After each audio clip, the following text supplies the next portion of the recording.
시청자 여러분 안녕하십니까? 국민의힘 윤석열 후보가 대한민국 20대 대통령에 당선되었습니다. 득표율 차이가 0.8%에 불과한 초박빙의 선거였던 만큼 대선 이후 사회 통합과 공약 이행을 위한 쟁점도 많습니다. 오늘 시시각각에서는 20대 대선 결과를 평가하고 윤석열 후보의 과제와 함께 충청권 공약 이행을 위한 쟁점에 대해서 집중 논의하겠습니다. 오늘 함께 하실 네 분의 토론자 소개해드립니다. 이은권 국민의힘 대전선대위 총괄 선대위원장을 역임하신 전 의원 모셨습니다. 예, 안녕하십니까? 금홍섭 한남대학교 교수 자리하셨습니다. 예, 안녕하세요. 유병로 한밭대학교 교수 함께합니다. 네, 안녕하십니까? 김정동 대전 참여자치시민연대 사무처장 함께하겠습니다. 안녕하십니까? 그럼 먼저 준비한 영상 보시고 시작하겠습니다.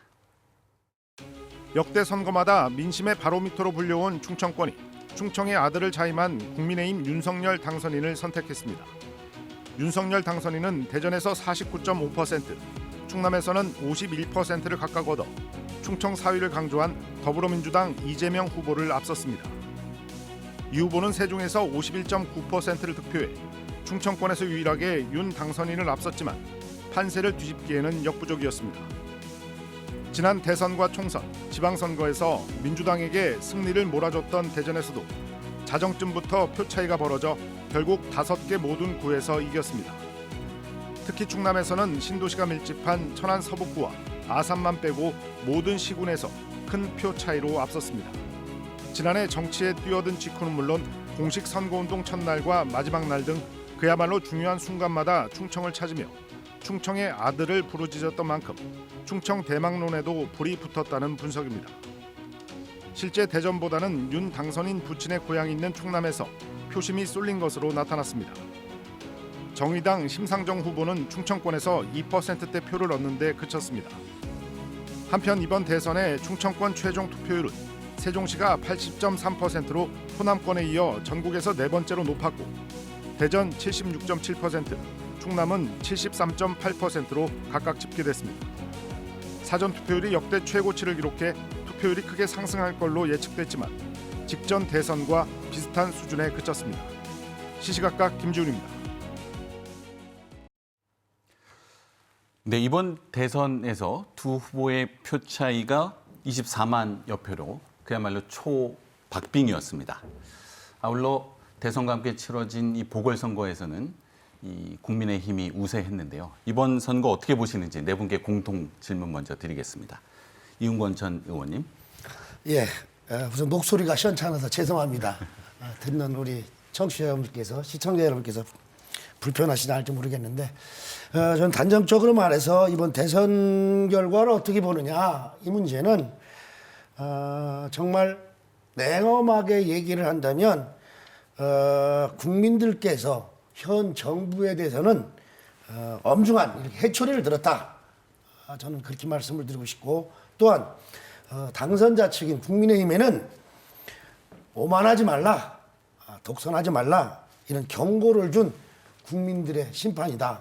결국 이 표 차이는 오만하지 말고 독선하지 말고 국민의 뜻을 잘 받들어서 잘해야 된다. 그렇지 않으면 이렇게 심판받는다.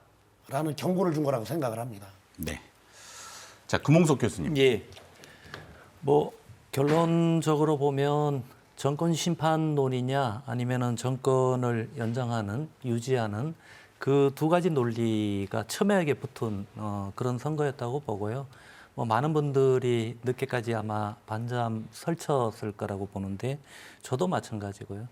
이번 그러면은 왜 정권 심판 논리가 근소한 우위를 보였겠냐? 그거는 뭐 여러 가지 논리가 있겠지만 저는 가장 큰 핵심 요인은 현 정부의 부동산 정책의 실책이라고 봅니다.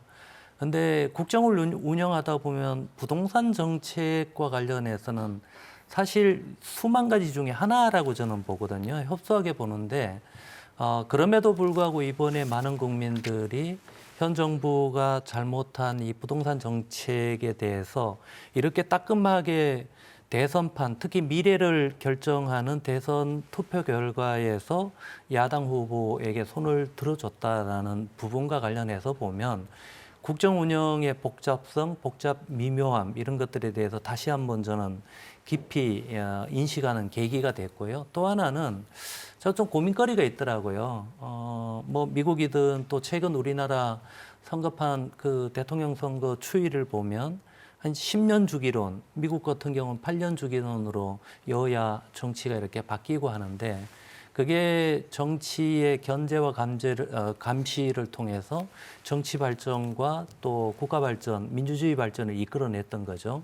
근데 우리 같은 경우 지금 다시 5년 주기로 이렇게 선회되는 것 아니냐? 이게 주기 너무 짧은 것 아니야? 이런 어떤 한편의 생각도 들었고 이런 부분들이 우리나라 민주주의 발전, 또 정치 발전, 또 국정 운영을 펼치는 데 있어서 어떤 영향을 미칠지 특히 대전을 보면 민선 지방자치 이후에 보면 민선 초기에 홍성기 시장 때 빼고 나면 다 단임으로만 끝났어요. 연임한 지방자치단체장이 없어요. 이런 것들이 지역의 지방자치 발전 또 지역의 영향을 이끌어내는 데 부정적 영향을 미친다. 뭐 이런 것들도 한편에서 지적되고 하기 때문에 이번 대선 결과도 우리 정치에 과연 어떤 영향을 미칠까 매우 궁금하고 앞으로 좀 관심 갖게 좀 지켜볼 부분 아닌가 이런 생각이 듭니다. 네, 25년 만이 될 텐데요. 5년 주기의 권력 교체, 정권 교체에 대해서도 지적을 평가를 해주셨습니다. 우리 유병노 교수님. 예, 이제 충청의 아들을 자처한 윤석열 후보가 이제 대통령에 당선이 되었는데요.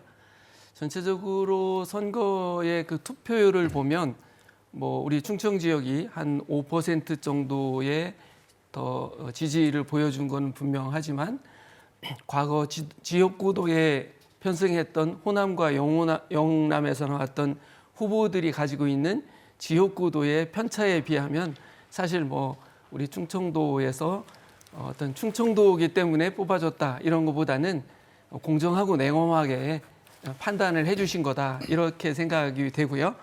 전체적으로 이 당선이 이제 진영 간의 싸움으로 이루어지는 게 뭐 선거 구도이긴 한데 저는 이제 그런 많은 그 선거 전체 판세를 보면 국민의힘이 뭐 어떤 승리를 했다, 뭐 선거 전략을 잘 치렀다 이런 것보다는 두 분께서 말씀하신 것처럼 민주당이 좀 선거에서 좀 실패를 한 부분, 특히 정권 심판론이 많이 작용하지 않았는가 싶죠.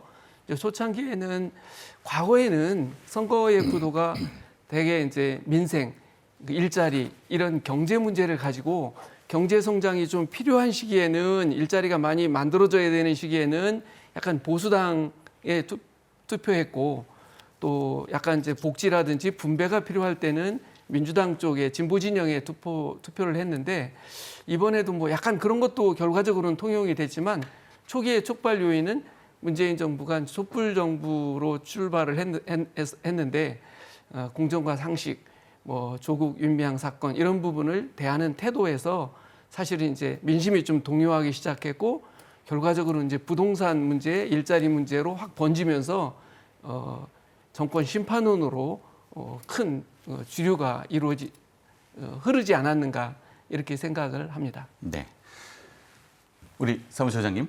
예. 누가 이겼냐 결과도 중요하지만 이 투표율이나 지금 추이를 좀 볼 필요는 있을 것 같습니다. 실제로 95%가 두 후보를 선택을 했잖아요. 그럼에도 0.8%라는 정말 박빙의 차이를 좀 보였는데요. 이거는 우리 그 이영근 의원님께서 말씀하신 것처럼 누가 이기더라도 긴장하지 마라, 누굴 심판한 거다. 그리고 또 하나 뭐가 있냐면 이번 선거에 우리 시민들의 가장 큰 고민은 누구를 찍어야 될지보다 누구를 찍지 말아야 될지. 이 고민이 더 컸다고 좀 보거든요. 실제 그거는 무효표가 표차보다 더 컸던 데서도 나타나는 걸로 좀 보여집니다. 실제 이런 상황에서 그럼 결국에는 시민들은 정권 심판을 택했는데 이후에 이번에 당선된 국민의힘 윤석열 후보도 지난 정부같이 실책을 한다면 언제든 심판받을 수 있다. 우리는 같이 지켜보고 있다라는 부분을 분명히 시민들은 판단을 하고 평가를 한 것 같습니다. 네, 감사합니다. 자, 역사적인 의미에 대해서 평가를 해주셨는데요. 이 문재인 정부는 최대 표 차이로 승리를 해서 출범을 했고요. 또 이번 20대 대선은 최소 표 차이로 또 이 승자가 나뉘는 선거 결과 뭔가 그 핵심 요인이 뭔지 평가해 볼 필요가 있을 것 같습니다. 이번 대선 결과에 영향을 미친 가장 중요한 변수 무엇이라고 평가하시는지 우리 이은권 전 의원님. 많은 요인들이 있겠죠. 그동안 5년간 현 정부가 국정을 운영하면서 국민들이 마음에 들지 않은 것도 많았겠지만 그런 것이 종합적으로 이번 선거에 정권 교체라는 이런 프레임을 만들어 줬습니다. 그 가운데서도 막바지까지 가면서 결정적으로 아마 이런 선거의 당락의 요인은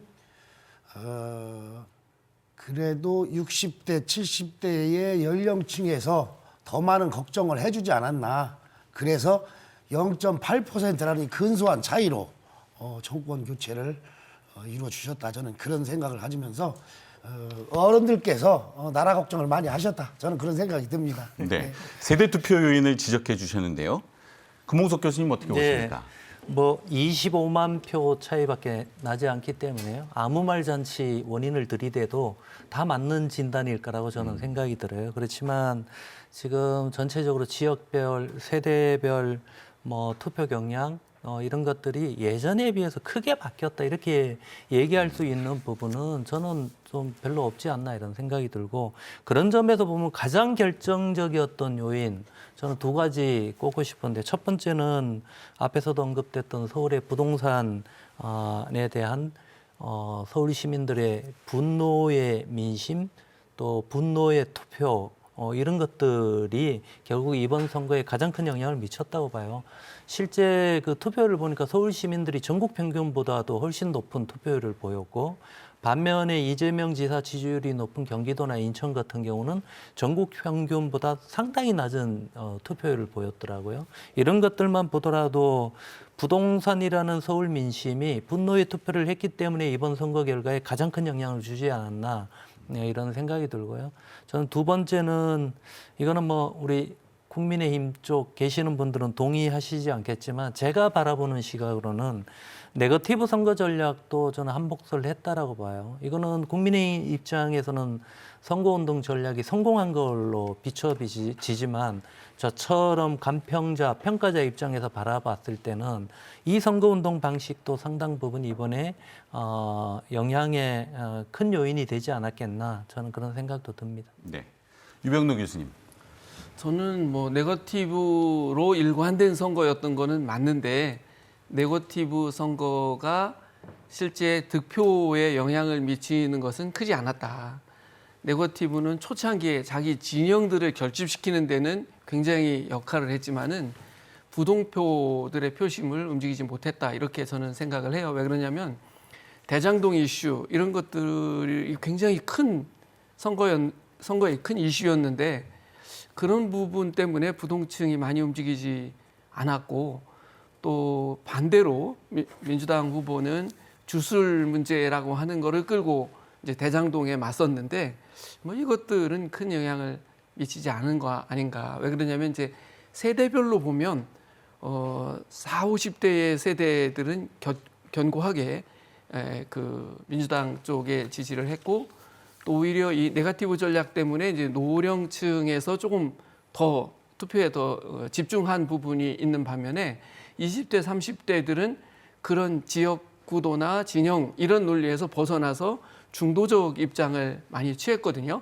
근데 이쪽에서 이제 약간은 20대, 30대의 남성 중심의 여러 가지 선거 전략 이런 부분들이 있은 반면에 여성들은 또 표심이 다르게 움직이고 이렇게 한 것은 지역구도나 대장동이나 이런 그 네거티브하고는 좀 다른 측면에서 자기네들의 실리를 중심으로 한 선거투표 성향으로 변하지 않았느냐. 그래서 과거에 이제 지역구도 어떤 그 이념 논쟁 이런 부분들은 좀 약화되고 실리 추구형의 내 삶에 영향을 미치는 투표 전략으로 좀 많이 바뀌었기 때문에 좀 선거 구도는 크게 바뀌지 않았는가 이렇게 생각이 되고 막판에 민주당이 상당히 빠른 속도로 이재명 후보가 그런 여러 가지 네거티브의 문제 그런 것들을 벗어나서 중도층의 표심을 상당히 끌어올리는 그런 지지율을 보였는데 마지막까지 끝까지 제대로 올리지 못한 거는 역시 법카 문제 이런 것들이 그걸 판세를 뒤집을 만한 동기 요인으로 작동을 못한 부분이 있고 또 시간적으로 조금 이런 추세가 계속됐다면은 아마 그런 네거티브들은 다 잊혀지고 이슈 중심 그런 내 삶에 영향을 미치는 정책 중심으로 갔을 건데 시간이 조금 부족했다 이렇게 생각됩니다. 네. 네거티브 선거에 대해서 우리 두 교수님께서 서로 다른 시각을 말씀해 주셨습니다. 김종동 사무처장님, 이 뽑고 싶은 사람보다는 뽑으면 안 되는 사람의 표심이 작동했다고 평가를 해주셨는데요. 자, 결정적인 요인 뭐라고 평가하십니까? 결국에는 정권 심판론이 이긴 거잖아요. 그럼 과연 정권 심판론의 가장 큰 역할을 한 게 뭐냐? 결국에는 금홍석 교수님도 말씀하셨지만 전 부동산이라고 보거든요. 실제로 그 서울 같은 경우에는 지지난 대선 같은 경우 이기든 지든 더불어민주당이 계속 승리했던 지역입니다. 근데 이번에는 완전히 뒤집힌 거잖아요. 실제 부동산가 폭등으로 인한 그 시민들의 분노가 상당히 컸다는 거죠. 그리고 부동산가 폭등과 더불어서 선거 초기부터 나왔던 대장동 이슈 또한 부동산 이슈라고 볼 수밖에 없는 거거든요. 이렇게 폭등하는 상황에서 정해진 것도 아니고 의혹 제기였지만 어쨌든 누군가는 큰 이익을 보고 그때 책임자가 이재명 후보였다는 것들은 분명히 영향을 미칠 수밖에 없는 구조였다고 좀 보여지고요. 결국엔 이런 그 것들이 모여서 정권 심판론을 모으는 역할을 하지 않았나 싶습니다. 네. 자, 충청권의 표심에 대해서 다시 한번 또 볼 필요가 있을 것 같은데요. 충청의 민심이 이 대선이 바로미터다라는 공식이 이번에도 통용이 되었습니다.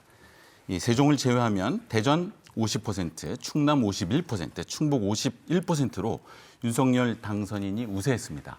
이 충청권의 표심에 영향을 미친 변수가 무엇인지에 대해서는 우리 두 교수님께 여쭤보고 다음 질문으로 넘어가겠습니다. 네, 금홍석 교수님. 예, 뭐 지역이 어쨌든 간에 예전 그 이전까지 선거 때 보면 제주, 인천, 대전이 모든 선거의 바로미터 지역이다 이런 얘기가 있었는데 이번에 인천, 제주는 이재명 지사가 높게 나왔기 때문에 앞으로는 선거의 바로미터 지역은 우리 충청이야 이렇게 얘기해도 아마 될 것 같아요. 실제로 세종을 제외한 대전에서 3만 표 그리고 충남에서 8만 표 정도 윤석열 후보가 이렇게 앞선 걸로 이렇게 나오던데 전체적으로 보면 전국 투표 민심과 비슷하게 이렇게 나타났다고 볼 수 있습니다. 그럼 우리가 앞에서 얘기했던 여러 가지 이번 대선 선거 결과의 원인 진단하고 일맥상통하는 부분이 있다라고 보고요. 저는 오히려 우리 충청 지역 특히 대전만 놓고 보면 대전 지역 선거 결과를 보면서 저는 놀랬거든요. 지역당이었던 예전에 자민련 다들 아시잖아요. 그때를 제외하고는 2018년도 지방자치 선거하고 2020년도 국회의원 선거에서 민주당이 싹쓸이한 적이 있고요. 5개구 전체 지역을. 그리고 국민의힘은 지난 2010년도 지방자치 선거 이후에 12년 만에 처음으로 5개구 전체를 싹쓸이 했더라고요. 특히 서구 유성구는 더불어민주당이 아성 같은 지역이었고 특히 유성은 이때까지 제가 기억하기로는 거의 진 기억이 없어요. 그러니까 더불어민주당이 국민의힘의 열세였던 적이 거의 별로 없었는데 이번에도 동일하게 전 지역이 지금 국민의힘 윤석열 후보가 우세한 지역으로 나왔기 때문에 이게 과연 오히려 뭐 원인 진단이야 뭐 앞에서 전국 원인 진단과 크게 저는 다르지 않을 거라고 보고 오히려 6월에 치러질 지방자치 선거에 어떤 영향을 미칠지가 저는 오히려 더 궁금했습니다.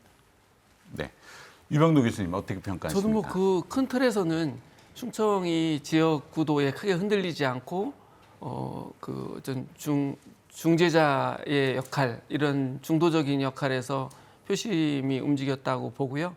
그런 면에서는 서울과 비슷하게 대전의 부동산 폭등, 세종시와의 관계 뭐 이런 것들이 영향을 많이 미치지 않았는가 이렇게 생각이 되고요. 물론 이제 뭐 후보께서는 충청의 아들을 이야기를 좀 하셨지만 뭐 그런 부분들은 그렇게 뭐 표에 큰 영향을 미친 것 같지는 않다 이렇게 생각이 돼요. 근데 특히 이제 세종은 좀 다르거든요. 그 세종은 충남, 대전, 충북이 한 4~5% 정도 국민의힘이 우세했던 거에 비해서는 이제 한 10% 가까이 그 민주당 후보에 유리했었는데요. 그거는 아마 그 지역적인 정서라기보다는 세종에 살고 있는 그 유권자들의 분포가 40~50대가 비교적 많기 때문에 40~50대들은 좀 민주당 이재명 후보에 투표하는 성향이 좀 높은 세대라서 높게 나오지 않았는가 생각이 돼서 뭐 지역 문제하고는 좀 크게 좀 다르지 않을까 이렇게 생각하고 있습니다. 네, 감사합니다. 자, 다음은 윤석열 정부의 과제에 대해서 짚어봐야 할 것 같습니다. 이 초박빙의 승부였던 만큼 이 1,600만 표에 달하는 이 유권자의 정치적인 소외를 어떻게 포용하느냐라는 것이 중요한 과제가 될 것 같은데요. 금홍석 교수님, 김정동 사무처장님, 이 문제 어떻게 해야 될까요? 제가 뭐 선거 국면은 아니어도 예전부터 항상 강조했던 게 갈등과 증오의 정치가 아니라 토론하고 협력하는 그런 통합의 정치가 필요하다 이렇게 얘기했었는데요. 제발 남녀 간에 갈라치기 하지 말고 또 세대 간 이념을 가지고 장난치지 않았으면 좋겠다. 이 얘기 제가 예전부터 했던 얘기예요. 이런 것들은 사실은 정치인의 불신을 우리 일반 유권자들, 우리 국민들이 하는 가장 기본적인 원인이 된다라고 저는 생각이 들었고요. 또 특히 국회의 이런 잘못된 점들이 지방자치, 지방정치에도 영향을 미쳐서 심지어 지방 정치에도 갈등과 증오의 정치가 난무하고 있어요. 최근에 보면은 그런 점에서 놓고 본다면 뭐 이후에 초고령 사회로 2026년도부터 접어들면 그렇지 않아도 세대 간의 갈등 이런 것들이 표면화되고 사회 문제가 될 가능성이 크고 일본의 사례나 선진국들의 사례를 보면 그런 경향들이 이미 나타나고 있거든요. 그런 점에서 오히려 우리 정치가 좀 모범을 보이고 다행히 우리 윤석열 당선인께서 당선되고 그 다음날 바로 국민통합을 얘기하시더라고요. 그런 것처럼 갈등과 증오가 아니라 토론하고 협력하는 통합의 정치를 말로가 아니라 구호가 아니라 실천하는 그런 모습을 좀 보여주는 게 핵심 과제이지 않을까 이런 생각이 들고요. 더 나아가서 뭐 어떻게 보면 그 국정 운영과 관련해서도 우리 국민들 중에 절반 이상은 윤석열 후보를 선택했고 절반 바로 못 미치는 분들이 이재명 후보를 선택했는데 이재명 후보를 찍었던 분들이 가장 걱정하는 윤석열 후보는 뭐냐 하면 결국 우리 국민들의 상식을 반하는 정책과 국정 운영을 하지 않을까라는 우려인 거죠. 대표적으로 검찰공화국에 대한 우려 이런 부분들 특히 그 고위공직자 비리 수사처를 폐지하겠다라는 공약이나 이런 부분들은 상당히 우려되는 부분인 거거든요. 저는 국민들이 바라보는 눈높이만 따라가더라도 저는 제가 우려하는 이런 부분들은 구체화 현실화되지는 않을 거라고 저는 봐요. 최소한 박근혜 정부 때 있었던 국정농단 이런 것들이 다시 일어나지 않도록 하고 특히 이명박 정부 때 또 있었던 밑에 자기네들끼리 나눠 먹고 하는 이런 어떤 것들도 근절되게끔 하고 헌법에 나와 있는 가치 또 우리 국민들이 생각하는 상식적인 눈높이에 맞는 국정 운영이 이루어진다면 이런 과제들 제가 우려했던 부분들도 불식시키면서 윤석열 표 정부에 맞는 그런 국정 운영이 가능하지 않을까 이런 생각이 듭니다. 건설적인 의견에 대해서 많이 말씀해 주셨습니다. 우리 김정동 사무처장님께서는 시민 사회의 시각에서 과제에 대해서 의견을 주실 수 있을 것 같습니다. 그 모든 후보가 그리고 어떤 정치인이든 다 국민 통합을 이야기를 하지 않습니까? 근데 국민 통합이라는 게 모든 국민이 같은 의견을 갖고 같은 생각을 해라 이건 아니잖아요. 불가능한 얘기고요. 그러니까 시민들이 사람이 화나는 건 내가 원하는 것, 내가 그 원했던 것이 안 돼서 화나는 것은 실제로 크진 않습니다. 내가 무슨 얘기를 하는데 어떤 의견을 내는데 이걸 묵살하고 무시하는 경우에 더 분노할 수밖에 없는 구조인 거잖아요. 그러니까 이렇게 나뉜 상황에서 상대방의 얘기를 얼마나 잘 듣느냐. 이거는 정책으로도 나타날 수 있다는 거죠. 이번 그 두 후보의 공약을 보면 국정 철학상에서는 좀 차이가 날 수는 있지만 디테일로 들어가면 유사한 부분이 상당히 많습니다. 실제 이재명 그 후보가 냈던 공약이 윤석열 당선인이 갖고 있었던 공약과 어떤 부분이 일치하는 부분이 있다. 이런 부분은 개선할 수 있도록 이런 부분은 같이 조정할 수 있도록 하겠다. 근데 분명 이 부분에서는 다르다. 이 다른 부분은 우리는 어떻게 할 거고 이렇게 할 계획이다. 라고 얘기를 하고 그럼 그에 대한 반론도 있을 수 있는 거잖아요. 그 얘기에 대해서 충분히 듣고 무작정 듣고만 있을 수 있는 건 아니니까요. 어느 순간에는 그 논의는 끝내야겠지만 그런 과정을 거친다면 그래도 이런 형태로 가겠구나 그리고 우리 얘기를 무시하는 건 아니구나라고 시민들이 생각할 수밖에 없다는 거죠. 그런 부분을 거치면 어느 정도 갈등을 좀 해소할 수 있는 방향이 되지 않을까 싶습니다. 네. 사회자 제가 여기서 한마디 네네네. 좀 안 짚고 넘어갈 부분이 있습니다. 네. 오늘 이 토론의 자리가 과연 대선 정국에 대한 진단과 전망 이런 부분에 대해 얘기를 하고 있는데 지금 좀 전에 우리 금웅섭 교수께서 하신 말씀 중에 또 김정동 처장께서 말씀하신 중에 아니 뭐 토론의 주제하고 맞는 거나 그런 생각이 좀 들었어요. 왜냐하면 아직 출범도 안 했어요. 안 했는데 안 한 출범도 안 한 정권에 대해서 우려를 표현하는 이런 토론에는 바람직하지 않다 저는 그렇게 봐요. 그렇기 때문에 이런 부분은 전망에 대해서 어떻게 보느냐라고 할 때 과거 정부에서 잘못됐던 거 이런 부분에서 비판할 수도 있지만 시작도 안 한 정권에 대해서 우려를 표하는 건 좀 문제가 있다. 이런 부분은 잘 사회자님께서 관심을 가져주고 네, 진행해 주시기 초박빙의 바랍니다. 선거였던 만큼 이 유권자의 정치 소외를 어떻게 포용할 것이냐라고 하는 쟁점에 대해서 이제 의견을 주셨는데요. 그렇습니다. 우리 이은권 전 의원님께 이 포용의 정치를 위한 과제에 대해서 질문 하나 드리고요. 그리고 이 윤석열 정부의 정치 현실은 이 거대 야당 하에서 이 식물 정부가 될 수 있다라는 우려도 있는데요. 이 두 가지 질문에 대해서 우리 질문 드리겠습니다. 자, 이런 부분에 대해서 우려라는 분들이 있을 수 있는 것이 당연하다고 봅니다. 그러나 오히려 국정 경험과 또 정치 경험이 없다는 점이 반대로 장점이 될 수 있다고도 저는 생각을 합니다. 왜냐? 식물정부, 식물정치라는 거는 그동안 많은 기성 정치인들이 해왔던 이야기고 또 염려할 수 있는 이야기입니다. 그러나 그런 걸 한 번도 경험하지 못하고 정치 경험이 없다 보니까 오히려 이런 부분에 대해서는 더 깨끗하게 할 수 있지 않겠느냐. 그렇다면 야당 입장에서 볼 때는 이런 부분을 우리 하나 전 된다라고 전 감히 말씀을 드리고 싶습니다. 왜냐하면 당선자인 윤석열 후보를 제가 개인적으로 한 2시간 만나서 이런저런 이야기를 해보니까 자기는 거짓말은 안 하겠다.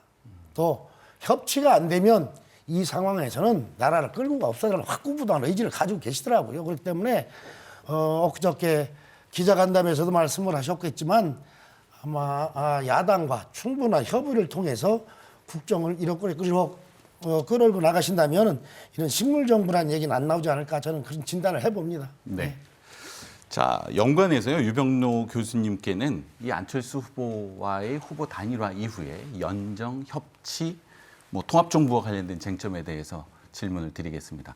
이전 정부도 이 협치, 연정과 관련된 시도가 있었지만 정치적인 성과는 크지 않았습니다. 이 안철수 후보의 단일화 이후에 공동 인수위부터 이 협치, 공동정부와 관련된 정책이 추진될 텐데 어떻게 보십니까? 네, 그 윤석열 당선인께서는 사실 우리 이인권 전 대표님, 전 의원도 말씀하셨지만 여의도 정치인이 아니시잖아요. 과거 우리 국민들은 그동안 여의도 정치에 대해서 굉장히 불신, 이런 실망을 많이 했는데요. 그런 소속이 아니고 그러다 보니까 또 이념과 진영에 깊게 매몰되어 있지 않아서 굉장히 정치적으로 자유로운 신분이 아닐까 싶습니다. 그런 면에서 굉장히 새로운 정치 지평을 열어가실 수 있다 이렇게 보고요. 그래서 어떤 면에서는 어떻게 보면 안철수 대표가 새로운 정치를 굉장히 구사하셨는데 정치적 세력의 부족으로 하지 못했잖아요. 그런 부분들을 안철수 대표와 함께 새로운 정치를 만드는 무대를 충분히 열어갈 수 있지 않을까 생각하고요. 또 이번 그 당선된 소감에서도 말씀하셨지만은 안철수 대표하고 존중해서 어떻게 보면 공동정부의 성격으로 이끌고 가겠다. 당도 통합해서 끌고 가겠다. 그래서 아마 기존의 민주당 물론이고 국민의힘의 기존 정치 세력들과는 조금 차별화된 새로운 지평을 열어가는데 충분히 열어갈 수 있겠다 이렇게 생각을 합니다. 그래서 우선 인수위에도 하여튼 안철수 대표가 원한다면 인수위도 맡아서 일정 부분 새로운 정부에 대한 조각 구상을 인수위에서 다 만드는 거잖아요. 5년 동안 어떤 정부를 이끌어갈 건가 그런 부분에 책임을 맡기겠다 이렇게 할 정도 그런 생각을 가지고 있을 정도로 아마 굉장한 새로운 구상을 하고 있는 것 같고요. 또 뭐 말씀하신 것처럼 여소야대로 끌고 가고 있기 때문에 뭐 그 야당에 대한 다수당에 대한 존중 이거 안 하고는 뭐 한 발짝도 갈 수 없는 상황이니까 그건 당연히 그렇게 할 거고요. 또 상당히 많은 부분은 안철수 국민의당을 비롯해서 민주당의 뜻 있는 인사들과도 함께 정치를 하시겠다고를 후보 시절에도 계속 얘기를 하셨어요. 그래서 아마 민주당 진영에서도 건전한 국가의 미래를 고민하시는 정치인들은 아마 뭐 내각에도 쓰거나 아니면 국정의 동반 파트너로 굉장히 활용하시지 않을까 싶어서 저는 굉장히 큰 기대를 가지고 있습니다. 그래서 아마 기존의 정치판하고는 상당히 다른 새로운 정치판들이 만들어지지 않겠나. 저는 그걸 뭐 선거 때는 정치 교체라는 말을 썼지만 뭐 정치 개혁이라는 말로 표현을 하고 싶습니다. 네, 감사합니다. 자, 그럼 두 번째 영상 보시고 토론 이어가도록 하겠습니다.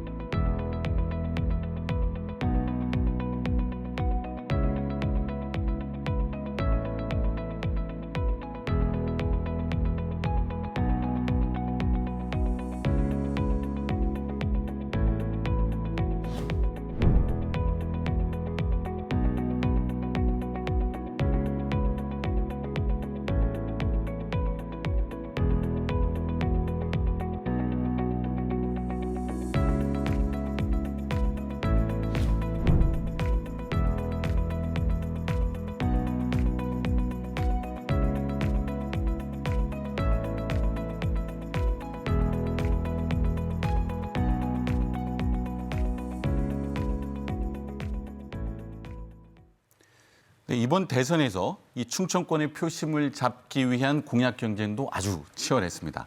이 정치적으로는 행정 수도 완성, 경제 교통을 연계하는 충청권 메가시티와 함께 이 과학기술 혁신과 공공기관 이전을 통한 이제 혁신도시 완성으로 요약할 수 있을 텐데요. 자, 우리 두 교수님과 사무처장님께서 이 대선 공약에 대해서 어떻게 평가하시는지 의견을 듣고 이은권 전 의원님께 관련된 정책, 구체적인 정책 공약에 대해서 말씀 듣도록 하겠습니다. 유병루 교수님 먼저 듣겠습니다. 예, 우리 뭐 이재명 후보님도 그렇게 하셨지만은 윤석열 후보께서 우리 충청권에 주신 가장 큰 메시지는 이제 충청권 메가시티라고 하는 걸 통해서 과학기술 기반 충청권을 좀 수도권과 경쟁하는 큰 메가시티 경쟁력 있는 도시로 만들겠다 이런 게 이제 일본 공약이었는데요. 이 부분 을 굉장히 저는 앞으로 우리가 중요하게 다뤄야 될 거라고 생각이 됩니다. 이런 큰 공약들을 이끌어가는 데는 사실은 대통령과 중앙정부의 의지도 중요하지만 지역민의 의지가 훨씬 더 중요하다고 생각이 돼요. 이제 왜 그러냐면 물론 이제 지방선거의 공약들하고도 연계를 시켜야 되겠지만요. 과거에 이제 이명박 대통령 때 대전과 충청을 아우르는 큰 공약으로 우리 중의원 가속기를 중심으로 한 과학벨트 사업을 추진했지 않습니까? 그래서 그동안 지금 한 10년이 지나면서 지금 이제 그 완성 단계에 와 있는데 지금 대전에 중의원 가속기 하고 주변 그 거점지구, 기능지구 많은 돈을 투자해서 6조 이상을 돈을 투자했는데 우리 대전 시민들이 중의원 가속기가 뭐 하는 건지 그거 하고 나면 우리 대전의 삶에 어떤 영향을 미치는지 경제에 뭐가 달라지는지 이해하고 있는 분 거의 없잖아요. 그러니까 정권이 바뀌고 시장이 당이 다르다는 이유로 관심을 안 갖는 거예요. 이러면 제대로 발전할 수가 없어요. 그래서 그 중의원 가속기 이거 지금 제대로 지연도 되고 제대로 되고 있지도 않잖아요. 그걸 만들어 놓고 정말 이 중원을 국제적인 과학도시로 만드는 플랜으로 처음에 설계한 건데 뭐 그런 비전들이 눈에도 하나 안 보이거든요. 결국은 저는 그렇게 생각해요. 다음 시도지사가 충청권의 시도지사가 국민의힘 당 쪽에서 그러니까 여당에서 나오든 야당에서 나오든 대통령이 약속한 이 공약이 잘 지켜지도록 정말 국민들, 시민들의 뜻을 모아서 대통령을 잘 정책적으로는 뒷받침해야 된다. 당에서 자기 소속해 있는 정당이 가지고 있는 이념과 철학에 대해서 그걸 주장하는 건 좋지만 지역의 이익에 부합하는 문제에 대해서는 합심해야 된다. 저는 그건 굉장히 중요하다고 생각을 하고요. 그래서 첫 번째 그 충청권 메가시티에 관련해서는 충청권 발전을 견인할 것이기 때문에 이거 하려면 우선은 법과 제도가 개선돼야 되거든요. 왜냐하면 행정 조직이라든지 세제라든지 이런 것들이 많이 변해야 되기 때문에요. 그런데 다행히 이제 부울경에서 그 부분은 많이 진도를 나가고 있어요. 그래서 부울경 메가시티와 같이 공조해서 우리 지역에 있는 여야를 가리지 않고 정치권들이 합심해서 도와주면 좋겠다 이런 생각이 되고요. 두 번째는 이 메가시티라고 하는 그 안에 대전에는 제2 그 대덕연구단지라고 하는 200만 평 규모의 엄청난 국가 연구시설을 만들겠다는 공약을 했고 또 대전, 충남, 세종을 잇는 연계 지역에 국가산업단지를 만들어서 기존에 있는 대덕연구단지 또 새롭게 만들려는 연구시설에서 나오는 국가의 중요한 기술 자원들을 산업화하는 국가공단을 만들고 여기서 나오는 이익들을 대전, 충남, 세종이 함께 공유해서 경제적 이익을 함께 갈 수 있도록 하는 새로운 시스템을 만들거든요. 이런 부분에 좀 같이 협조를 해야 될 것 같고요. 또 이제 두 번째가 이제 우리 대전 입장에서 보면 공공기관 이전을 약속했는데 이재명 후보께서는 이제 청단위는 대전에 이전한다 이렇게 말씀을 하셨는데 우리 윤 후보님께서는 구체적으로 기상청과 기상산업진흥원 같은 경우는 대덕과 동구 이런 데가 우리가 혁신도시로 지정됐는데 이 부분에 이전하겠다 이런 약속하셨고 지금 과천에 있는 방사청을 대전에 이전하겠다 이렇게 하셨잖아요. 그래서 이거는 뭐 잘 지켜질 것 같아요. 왜냐하면 정부종합청사를 과천으로 옮긴다고 하니까 과천에 있는 청사가 당연히 어딘가로 옮겨야 되는데 대전으로 순조롭게 올 것 같아요. 하여튼 이런 부분에 하여튼 지역이 계속 새로운 대통령 시대를 맞으면 열심히 돕고 또 우리 주장도 내세우고 또 필요할 때는 힘을 모으고 해서 우리 발전에 같이 연계될 수 있도록 도와주면 좋지 않겠나 생각합니다. 네, 윤석열 당선자의 충청 공약에 대해서 아주 세부적으로 짚어주셨습니다.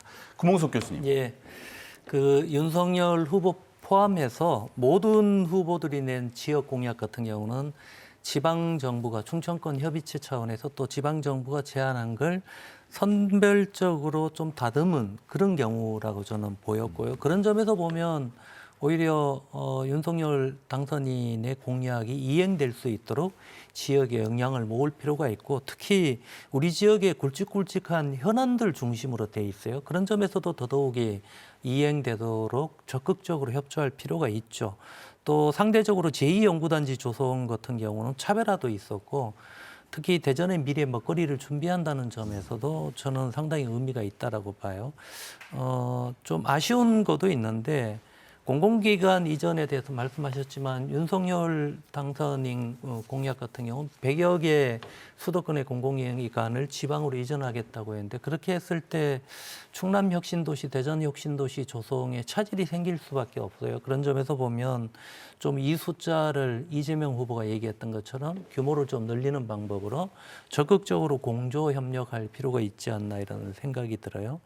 특히 지방분권 분산 균형 발전, 특히 정치제도 개혁 관련된 공약들이 좀 부족한데 이거는 지역과 연계해서 매우 중요한 공약이라고 생각이 들어요. 이런 부분들도 좀 전향적으로 검토하고 또 같이 힘을 모아서 만들어낼 게 있다면 적극적으로 협력할 필요가 있다는 생각이 듭니다. 네, 협력과 실천 과제에 대해서 강조를 해주셨습니다. 김정동 사무처장님. 예, 이렇게 관심 있게 보신 분들은 다 아실 수도 있을 것 같은데요. 충청권 공약, 대전 포함한 공약들이 이재명 후보나 윤석열 당선인이나 큰 틀에서는 큰 차이가 없습니다. 세부적인 내용은 좀 차이일 수 있을 수 있는데 큰 틀에서는 차이가 없거든요. 이게 무슨 얘기냐면 이거는 이제 보통 이제 각 정당에서 그 시민들의 의견을 모아서 이렇게 올라가는 거잖아요. 쉽게 얘기하면 양 당이 보기에도 시민들이 원하는 건 유사하다. 핵심적으로 그거였잖아요. 행정수도, 과학기술 기반한 충청권의 경제 발전, 그리고 또 하나가 이제 메가시티가 되겠죠. 이 세 가지 그리고 그 혁신도시가 되겠죠. 혁신도시 이전이 되겠죠. 이것들은 지난 정부에서부터 계속 얘기해왔던 거거든요. 근데 이번에 충청권에서 정권 심판의 의견이 더 높았던 건 이것들이 제대로 안 되고 있다라는 것들에 대한 분노거든요. 실제 정부 여당도 총선도 지방선거도 다 이겼는데 이게 뭐냐라는 부분이었다는 거예요. 그래서 이 공약 자체는 말씀드린 것처럼 유사한 공약이라면 그리고 시민들의 의견을 모았던 거라면 이제는 구체화와 속도의 문제다. 4차 산업특별시가 뭐냐, 메가시티가 뭐냐, 빠른 시일 내에 구체화시키고 혁신도시는 더 왈가왈부할 문제가 아니라 빨리 속도를 내겠다, 어디에서 언제까지 하겠다라는 구체화와 속도의 문제지 공약 평가를 굳이 할 필요는 없을 것 같습니다. 이미 충분히 의견들은 모였다고 생각을 합니다. 네, 감사합니다. 자, 대선 공약을 실천하고 지역 차원의 협력을 유도하는 것이 가장 중요한 과제다라고 하는 공통된 의견이 있었습니다. 이용건 전 의원님, 이 당 차원의 어떤 공약 추진 계획이 무엇인지 질문드립니다. 예, 지금 우리 많은 걱정을 하시다시피 대선 공약을 빌 공약자가 아닌 공약을 어떻게 실천해 나갈 것이냐라는 게 가장 큰 관심사라고 생각을 합니다. 저도 이 부분에 대해서는 지금 중앙에서는 지금 인수위를 곧 출범시킬 준비를 하면서 그리고 인수위에서 차기 정부에서 해야 될 일들을 다 정리를 합니다. 그래서 이걸 각 부처별로 정리를 하게 되는데 제가 대전에서 총괄 선대위원장을 하면서 우리 유병로 교수와 이런 정책들을 또 입안하면서 우리 대전 충청권에서 대통령 대선 공약으로 했던 이 부분에 대해서는 빠지지 않도록 챙기는 것이 가장 급선무다. 저희가 입장에서는. 그다음에 우선순위를 어떻게 정할 거냐. 가장 임기가 5년인데 5년 내에 사실 이걸 다 하리라고는 기대를 안 합니다. 그러나 시작은 해놔야 됩니다. 그렇지 않으면 아무것도 안 되거든요. 지금 과거 정부에서도 그렇고 현재 대전시에도 마찬가지지만 대전시에서 지난 4년이나 공약했던 지금 삽질도 못한 게 많아요. 그래서 이런 부분을 좀 세밀하게 챙겨야 되겠다는 게 제 욕심이고 또 한 가지 말씀드리자면은 지금 혁신도시 문제 나오고 공공기관 이전 문제가 이게 나왔잖아요. 저는 이 문제에 대해서 참 유감이라고 생각하고 안타깝게 생각합니다. 사실은 제 자랑 같지만 제가 지난 국회의원을 하면서 혁신도시를 대전 충남을 이은건이가 법을 발의해서 만드는 거예요. 근데 지금 다른 의원들이 다 했다가 소문은 나 있더라고요. 사실 이은건이가 한 겁니다. 지역인재 의무 채용도 제가 한 겁니다. 근데 다른 사람이 다 한 건데 왜 속이 타냐면 혁신도시가 지정이 됐어요. 대전이 충남과 함께 공공기관을 우리 대전으로 가져놓은 건데 제가 중부 지역에 국회를 하다 보니까 공동화 현상이 심한 원도심 지역 아닙니까? 그래서 원도심 지역에 공공기관을 이전시키면 다른 돈을 많이 투입시켜서 활성화시키려는 노력보다 공공기관이 데려와주는 것이 훨씬 효율적이다. 그래서 제가 원도심 지역에 공공기관을 이전하는 걸 전제로 해서 혁신도시를 지정했던 겁니다. 근데 지난 정부에서 120개 기관을 내려오는 걸 약속을 했어요, 지방으로. 근데 끝물이 없이 이게 흐지부지 돼서 안 됐는데 저는 이걸 강력하게 윤석열 당선자에게도 요청을 해서 우리 대전 지역에 이 공공기관이 좀 다수가 내려올 수 있도록 강력하게 요청을 하려고 합니다. 그래서 추진을 해나갔다는 말씀을 드리고 대부분이 공공기관들이 사실은 말은 못하지만 대전이 지역이 좋습니다. 위치가. 그러다 보니까 상당한 기관들이 희망을 하고 있습니다. 그러나 정부의 눈치를 보고 있어요. 그래서 이것이 실현이 안 되고 있습니다. 그래서 이런 부분은 감히 저희가 정권을 찾았으니까 제가 앞장서서 노력을 해야겠습니다. 네, 강력한 의지를 말씀해 주셨습니다. 자, 우리 김종동 사무처장님께 한 가지 질문 더 하고 다음 질문으로 넘어가도록 하겠습니다. 이 이재명 후보의 공약 가운데 이 대전 충청권의 발전을 위해서 꼭 실천할 필요가 있는 공약이 있다면 어떤 공약을 꼽으실 수 있겠습니까? 앞에서 금홍섭 교수님도 말씀하셨지만 공약 자체는 유사하지만 저는 이 철학에 좀 추가했으면 좋겠다는 부분이 있거든요. 그 윤석열 당선자의 그 지역 공약 중 아쉬웠던 것이 개별 공약들은 의미가 있는 공약들이 많은데 이 전체적인 철학 뭐냐면 균형 발전과 지방 소멸을 막겠다는 이 철학 자체가 잘 보이지 않았다는 거죠. 실제 10대 공약이나 크게 나온 공약 자료집까지 이 내용이 없었어요. 그래서 우려가 되는 거죠. 실제 지역 공약들이 잘 수행이 되기 위해서는 국정 철학에 기반해서 가야 되는 거잖아요. 이 국정 철학이 균형 발전과 지방 소멸을 막기 위해서 우리 정부는 이런 것들을 하겠다라는 걸 보여주고 그 로드맵하에 각 지역의 그 공약들을 수행을 하는 거잖아요. 근데 그 부분이 솔직히 좀 아쉬운 부분이 있거든요. 이 부분에 대해서는 이영건 그 전 의원님도 말씀을 하셨지만 인수위 때 이 부분을 분명히 넣고 이것에 기반해서 충청권도 공약, 혁신도시부터 시작해서 다양한 공약들을 수행하겠다라고 하면 훨씬 더 좋은 결과가 있지 않을까 싶습니다. 네, 감사합니다. 자, 2022년은 그야말로 선거의 해라고 할 수가 있을 것 같습니다. 이 윤석열 정부가 출범한 직후에 또 지방선거가 예정되어 있는데요. 이 대선의 결과가 지방선거와 어떻게 연계될지, 그리고 앞서 말씀하신 이 대선 공약을 실천하는 데 있어서 지방선거를 어떻게 활용할 수 있을지 관련되어서 네 분께 질문 드립니다. 우리 이은권 전 의원님께 먼저 질문 드리겠습니다. 지방선거 이 문제가 그동안에도 대선의 결과가 영향을 많이 미쳐왔죠. 많이 미쳐왔죠. 5년 전에도 문재인 대통령이 정권을 잡고 나서 아까 금홍석 교수께서 말씀하셨다시피 2018년 지방선거에서 대전시장, 5개 구청장, 19개 지역의 선출직 시의원, 또 구의원 과반수 이상을 민주당 정권에서 다 가져갔습니다. 어떻게 보면 표현하자면 싹쓸이 한 거나 마찬가지예요. 이런 효과가 있었는데 저는 이건 사실 바람직하지가 않다. 저는 그런 생각을 합니다. 그런 생각을 하면서 대선에 어떤 영향을 미칠 거냐, 이런 영향도 미쳤지만 결국 바람직한 건 아닌데 또한 잘못하면 독이 될 수 있다. 독이 될 수 있다. 저는 그 생각을 합니다. 앞에서도 말씀을 드렸지만 국민들께서 정권 심판을 해서 0.8%의 근소한 차로 정권 교체를 이루어졌어요. 그러면 절반 정도의 국민들은 견제를 하고 지켜보고 있습니다. 이런 측면에서 볼 때 정권을 가져왔다고 해서 다 된 양 오만하거나 하다가는 역풍 맞습니다. 이런 것이 대선 결과의 영향이라고 저는 생각을 합니다. 그래서 이번 대선에서 이겼다고 해서 그게 그렇게 호락호락 지방선거 이길 거라, 이거는 금물이라고 생각합니다. 왜? 국민들이 벌써 심판을 그렇게 해줬어요. 그래서 각 당 공이 지방선거에 대한 전략을 좀 촘촘히 치밀하게 잘 세워야지 대선만 믿고 했다가는 실패해 볼 수 있다. 이렇게 전망을 합니다. 네, 금홍석 교수님 짧게 부탁드리겠습니다.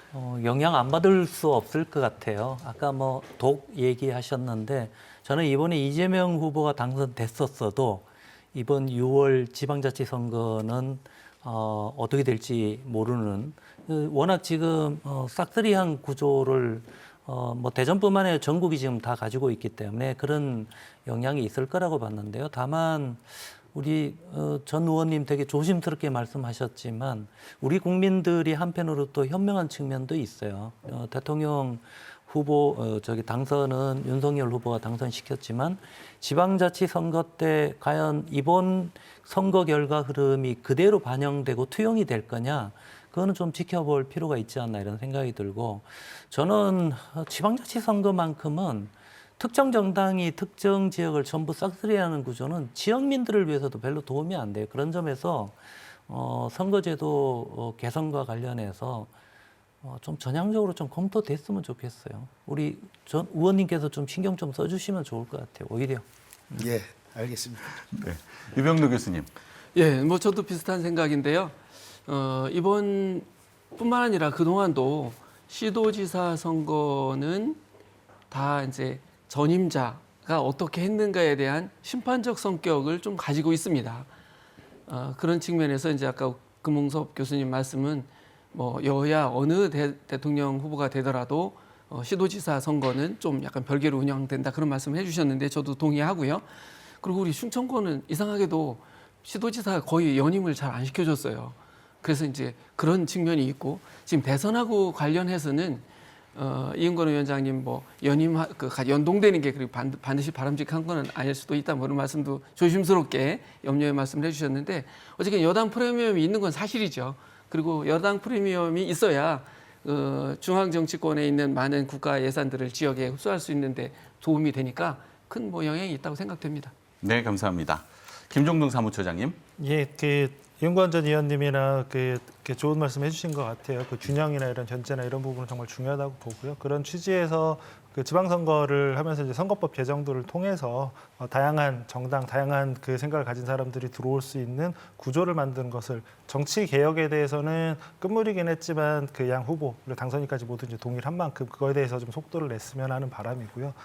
하나 이제 그 각 정당과 시민분들께 꼭 좀 이거는 좀 신경 써주십사 하는 거는 아마 극심한 그 줄서기가 아마 이루어질 겁니다. 또 이렇게 당을 바꾸고 이거는 당에서도 받아주면 안 되고 시민들도 누가 또 이게 그 시류에 맞춰서 당을 바꾸면서 또 계속 자리를 유지하고 싶은지 이런 분들에 대해서는 판단을 정확히 하셔야 할 필요가 있다고 생각을 합니다. 네, 감사합니다. 자, 치열한 대선이었던 만큼 윤석열 정부에는 기회와 도전이 공존하는 것 같습니다. 오늘 토론 내용은 아마 윤석열 정부가 한국이 지금까지 이룩한 좋은 민주주의를 이 위대한 민주주의로 도약시키는 어떤 기대로 요약할 수 있을 것 같습니다. 대전 MBC 시각각 오늘은 여기까지입니다. 시청해주신 여러분 감사합니다.